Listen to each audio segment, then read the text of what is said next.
Hi, this is Andy Nathan. I'm here with Soteris Basakaropoulos, and we're talking today about three different ways to build your online marketing business, and we're going to talk about three different models that you can use to actually build your business. So one of the cool things is that between Soteris and I, we have a lot of experience just building online businesses, and we want to just share some of those models with you today so you have a better idea of how you can build your own business. So we're going to get started off, and the first thing we're going to talk about is the first model is how to build an online marketing agency. Now, Soteris and I both have experience in that. I know Soteris did a lot of website development for clients over the years. I'm a freelance contract writer, so I'm going to talk more from my experience. Soteris, if you want to jump in at any point as we're going through, definitely feel free. And the biggest thing I would say is when you're doing this is to create some type of portfolio. Especially when you're getting started, having a good portfolio of your writing and your website development skills, it really goes a long way. We have a mutual friend, Josh Alexander, who's actually featured in Startup Gap, and one of the things he was talking about was that he built his business. His business was supposed to be about business planning, and the cool thing about what he was doing was that people were talking about how they needed a business plan. They come to his website and say, "Oh wow, that's a really good site. Can you create a site like that for me?"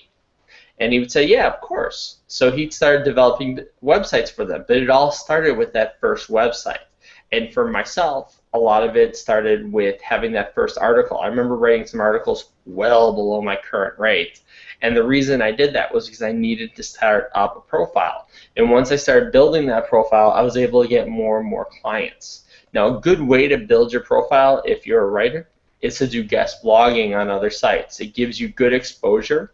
And at the same point, it allows you to continuously improve upon your writing skills as well, so you're building your target audience and you're building your portfolio at the same time. I've actually found a lot of great clients through guest blogging. I blog at Technorati, Kissmetrics, Search Engine Journal. I just wrote a post for ProBlogger and other major blogs like that in the internet marketing industry. And from writing there, I get a lot of requests for people asking me, hey, can you write for my site as well? It's been a gold mine in terms of just getting new clients. The other thing that I'd say is check out the job boards online. There's some really great job boards at ProBlogger. Even Freelance Writers then has a great job board. That's a paid service. Carol Tice, who I featured in there, I'm now a member of it because she has such a great resource. She actually has a writing team, a freelance writers den, where writers can actually come together and get the resources for free. Or I'm sorry, get the resources for a small monthly fee. And using little resources like that to start building up your business, you really can start taking it off. But the first thing you need to do, build that portfolio. Now, that's the first model, and to start up the second model, we're going to head it off to Soteris. And Soteris, why don't you tell us a little bit more about the second model? Okay, well, I mean, the second model that I tend to use was I had a lot of multiple websites, and what I tend to do was use those websites to get opt-ins, to get targeted opt-ins for specific niches of people, so that I sort of know what those people are interested in, and then it means that you can sort of come at them from a similar angle and give them useful content and information in their niche, basically. But at the same time, on the back end, you can also offer them, to set up their own business in that niche. So they could set up their own blog on that subject. If it was a health, if they were into alternative health, they could, go and set up an alternative health blog. Or if it was, finance, they could set up an alternative finance, not an alternative, a finance blog. Or if it was internet marketing, they could just go and blog and stuff about internet marketing. So basically, what I did was I also built up a separate blog, which was mainly about in the internet marketing and blogging niche, and information on internet marketing, getting traffic, video marketing, SEO, stuff like that. And by posting, 3 articles a day on there for about a couple of years. I built up a lot of traffic, a lot of subscribers, and I also got, quite a few sales using that particular business. Now that business is a blogging business. I'm not even going to mention the name of it here, but what it is, you basically offer people a blog, and they get 100% commissions for everyone who buys a blog. So, if someone comes and decides to blog about finance, they buy the blog off you, and you get 100% of the commissions every month on a residual income basis. But really, that wasn't the best part about it. The best part about it is that because it's a type of network marketing type business as well, once you work hard, at that for a few months, you can actually walk away from it. And all the other people that you've brought into the business, they're, pass ups, because there is some pass ups in it. The second, the fourth, and the sixth person who you join passes up to your sponsor. So basically, just from the pass ups alone, I could get, large commissions from that: $3,000, $1,000, $500, and $125 commissions. The 25 and the 100 were residual, so that built up a good income for me. But the thing I would say to you really is, it's very important to post good content that people want to read. You have to think about what people are looking for. You have to think about exactly what they're typing into Google. You have to focus on what their problem is, and basically give them the solution to their problem. So, if they don't know, if they're looking to make money or they're broke, they're going to be going to Google, typing in, how to make money from home, or how to make money blogging online, or how to make money by writing a book, right? So basically, you can go and find, write a post on that subject and find those people, and basically offer them a business model where they can actually do that and make money at the same time. So they can make money in the back end. They can also make money from their book. They can make money from their own website, and then as well as that, they're making money obviously from selling the blogging system and stuff as well. So I built up a lot of income from that, and have a few people in my team who've had like $3,000, $1,000 days and stuff like that. That's nice. So they're pretty happy as well. So, but that's it. That's it really. With regard to that, I think the most important thing is to give regular content, because if you drop the content, you don't give content for a month, you get dropped off Google. So you need to keep it regular. The other thing is, if you're going to post content, try and be regular. Don't come and do 50 posts in a day and then not post for 2 months. Space them out over a period of, you're going to do 1 blog a day, or you're going to do 3 blogs a day, or you're going to do 1 blog every Tuesday and Thursday. But just do that and sort of stick to that, and then Google knows when you're going to be putting your stuff on, right? And if you have a problem with that, or if you're going away for a month, you can also use, there's a plugin for WordPress called Editorial Calendar. And you can put that plugin in, and you can just schedule what days you want your post to go on. You can do the same thing as well with your YouTube videos. So you could, say you wanted your post to come out on a Tuesday, you could have your YouTube video schedule to be posted at 10 o'clock on a Tuesday morning, and you could have your blog post coming on with your live video at 10:30 on a Tuesday morning, right? Which means that you could be in another country or another planet, and your business is working away on autopilot. I did that once, actually.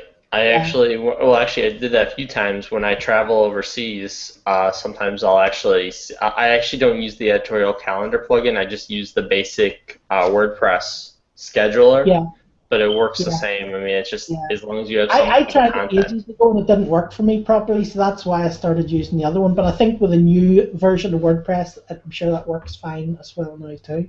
There's some cool features in there, so yeah. Okay. Is there anything else for that second method, or are you good? Well, I mean, it's obvious as well. You want to send people to your capture page as well. That's another thing a lot of people forget. obviously you can't always just post your capture page because people will get annoyed. So when you're posting the social networks and stuff, you want to give some information going to your blog, but you also want to post your capture page a few times as well, because your blog's never going to convert and get the opt-ins that your capture page will. So the most important thing with that is the headline, to make them actually click on your capture page, and that it's relevant. Yeah, because a lot of people will put something that's completely irrelevant and then they'll put a capture page which has nothing to do with it. So make sure whatever you post in your headline, it says the same thing in your capture page. Because if people see a different message in your capture page from your headline, they're saying, right, there's a mixed message here, and they won't go on any further.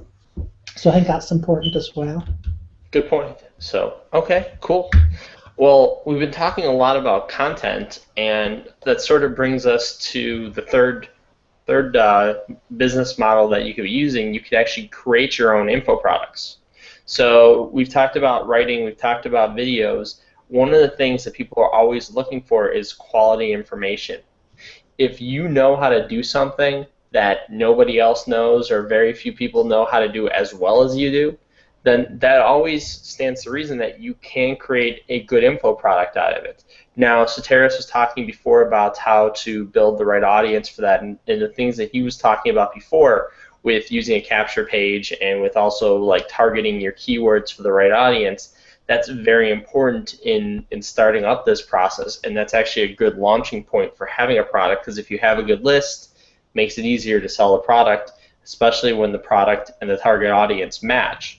So think about different products that your audience would want to have, and the more you could think about what would help them with their own problems, the more you could actually create a better product for them. So now, just to give you an idea, info products could be everything from just an ebook. You could have webinars. You could do a forum where just giving a chance for the people in your community to get together. You could also do something like a video tutorial series, so sort of similar to what we're doing right now.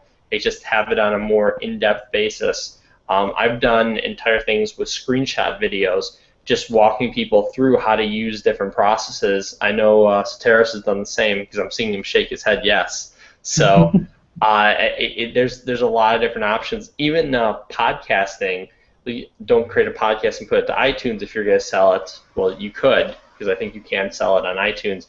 But you could actually create audio MP3 so people could actually listen in their car. There's a lot of different options available for you, just thinking about different products that matter to your industry. And the great thing is, with all the different tools available today, using things like Amazon S3 or even your WordPress website and just different video embedded tools, you really could do everything online, and you don't have to worry about sending physical products. So, Soteris, you've done some online products. Can you want to talk, just address some of the other issues, that some of the things that you want to focus on? With regards to, online products, I've sort of done a minimal amount. I haven't done that many online products because I've done a lot of affiliate marketing and sell a lot of other people's products more.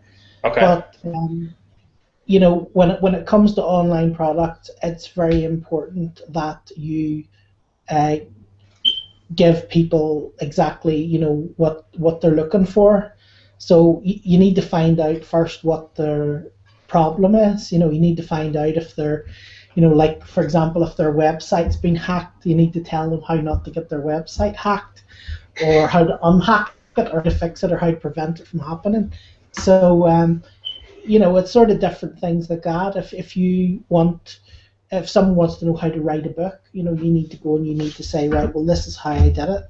This is how I wrote the book. This is the steps. Here's how many chapters we needed. Here's how I got the content for it. If I didn't want to write it, I picked a subject, a topic, and got a good writer to write me, an article about that topic, and then I split those articles up into, so many topics for each chapter.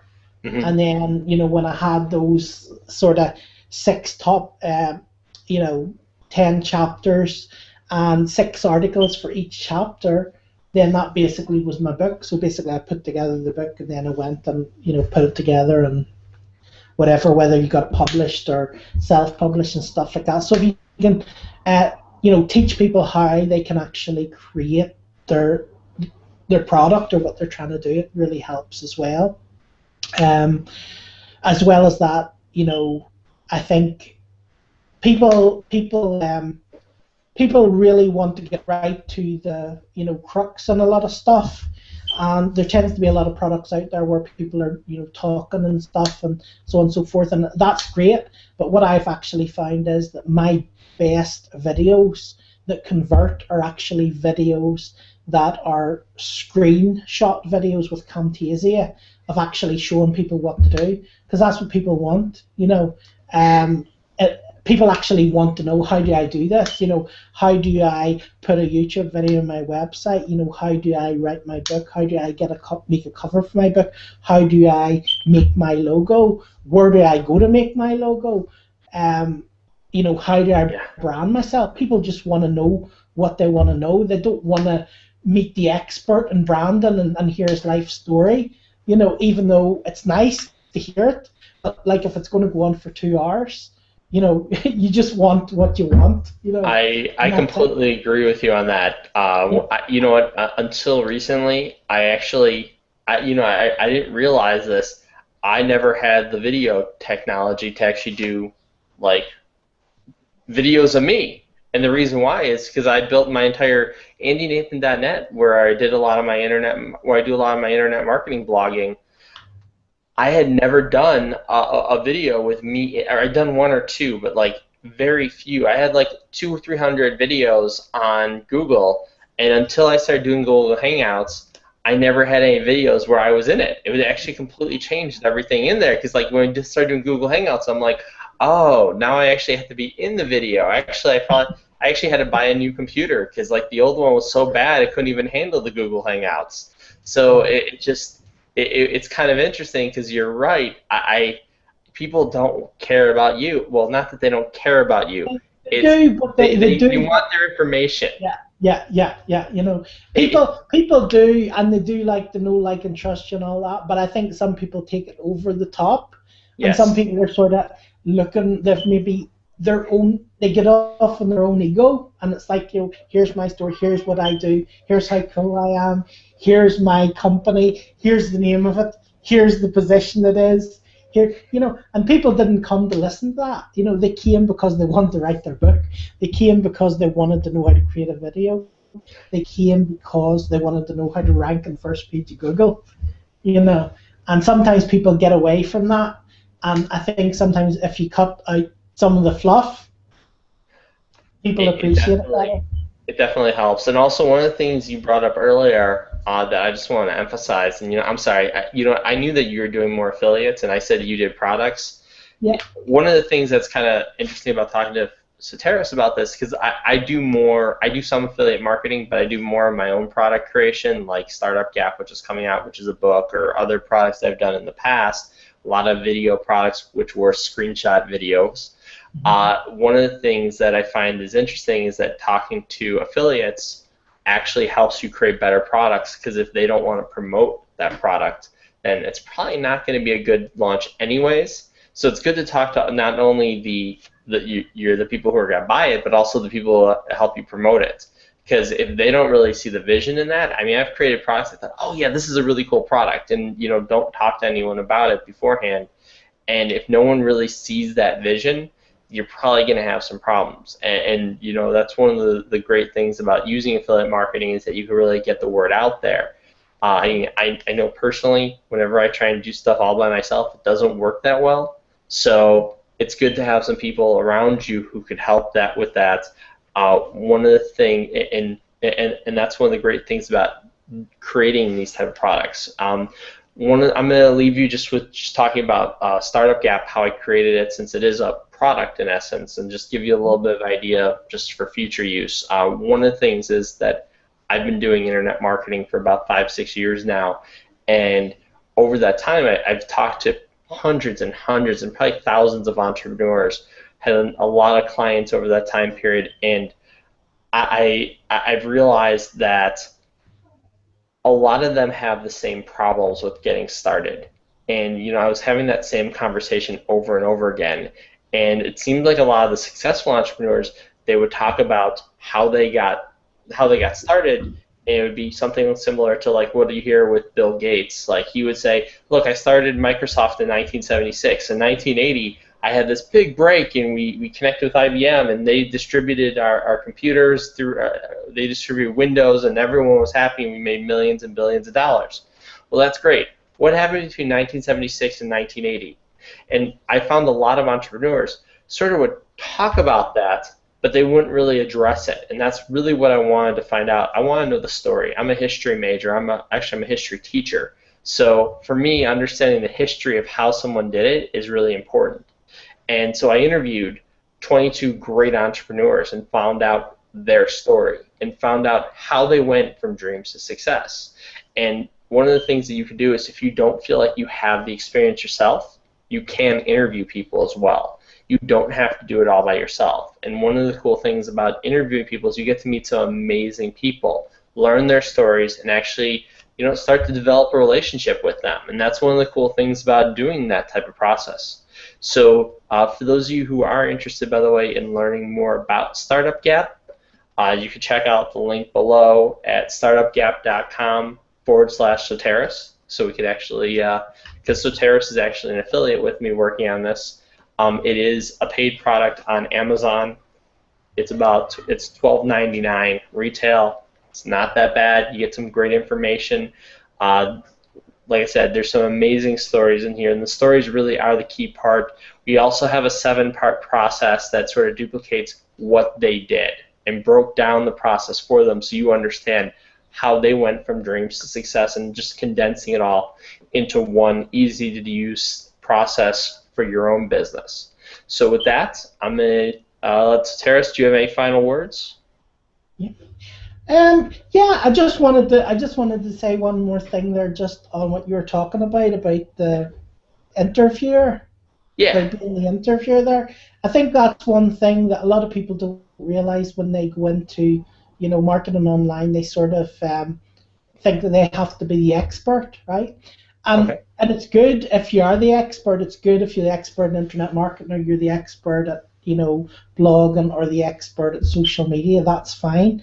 But like Andy's saying there, you can also be the interviewer, so you can also interview the experts, and you can go to rtir.com and you can find people actually want to be interviewed, right? Who are RT, looking. where'd you go to?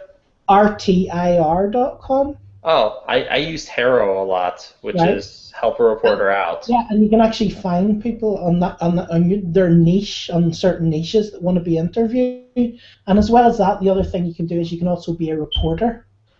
So you can also be like a reporter, like reporting the news about a product or about what's going on or stuff like that. So those are the 3 different models that you can use. So you don't always have to think that you have to be the expert, or even that you have to be the interviewer, because you also be the reporter. You could be reporting, the latest thing to happen on Google, the latest thing to happen on YouTube, the latest thing to happen in your business or niche area as well, And I think that's basically just all I wanted to cover. The other thing, if you want to see anything more, hear anything about me, you can visit it's worldinternetschool.com. That's my What blog. spell that out for the people so they It's know. World Internet School, WORLD, Internet, INTERNET, school, SCHOOL.com. Okay. And I have hangouts and stuff there, and there's information and stuff that might also help. So. Cool. And like I said, also for those of you who are interested in Startup Gap, go to startupgap.com/Soteris. It'll take you to the Amazon page where you can check out Startup Gap, the book. Thank you very much, and have a great day and a better week.